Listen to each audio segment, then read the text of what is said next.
Sir इनको कोई notice वगैरह दिया गया था?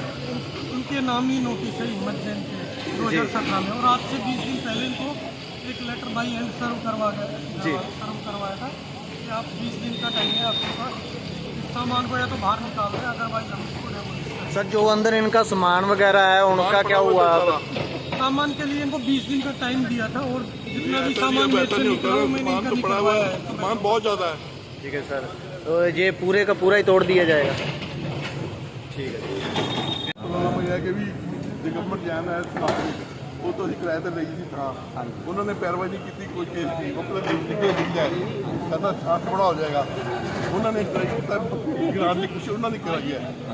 प्रशासन वालों कहा गया कि नोटिस भी एक 20 दिन पहले देता तो नोटिस मुझे आया है, जिसका मुझे इत्तला नहीं थी इस बात की कि नोटिस मुझे आया है।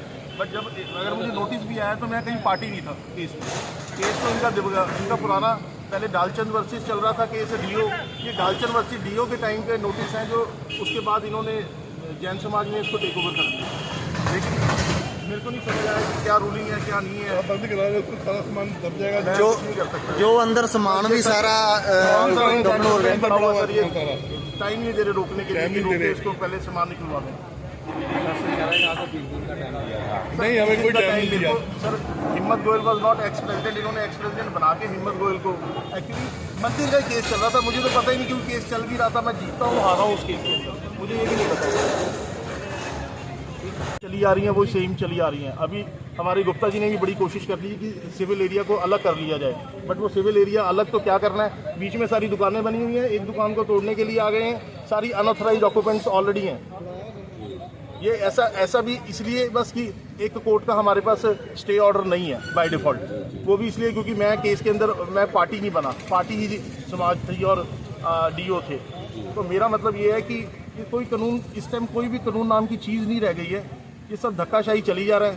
कोई तो डीओ जो अपना ये बंगलो एरिया, जो लोग बंगलो एरियाज खरीद के वहाँ कंस्ट्रक्शन कर रहे हैं, जो दूसरियां दुकानें उनके पास स्टे वगैरह है, उनके पास भी कोई स्टे नहीं है। केस सारे इकट्ठे चल रहे थे, बट वो वाला बात है कि टिक वाली बात है कि डीओ ने जिसको टिक कर दिया वो टिक हो गया।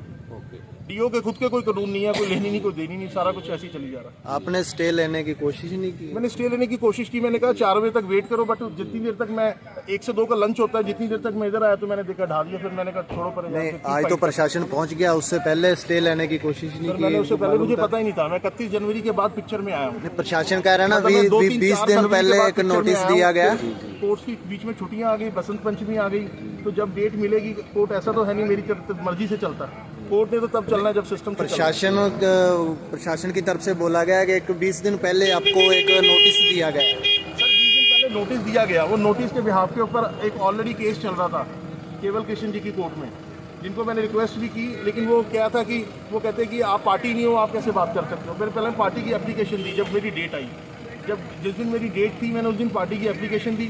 उसके बाद वो कहते कोई बात नहीं, हम दूसरी पार्टी को कॉल करके सुनते हैं, बट वो हुआ ही कुछ नहीं, सर एक्शन नहीं हो पाया। मैं तो आई वॉज वेरी फास्ट अपनी तरफ से, मेरी कोई सोच नहीं थी। मैंने कहा था कि चलो और भी केसेस चलते हैं, ये भी चलो केस को पुटअप कर लेते हैं। मैंने नीचे इवन तक कि लोअर कोर्ट में भी केस चलाया। सारे बंगलो एरियाज मतलब अनऑथराइज्ड है, बट उनकी एक्सचेंज ऑफ प्रॉपर्टीज़ हो रही हैं।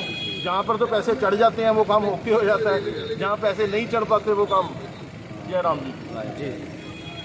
ओके, ये काम है।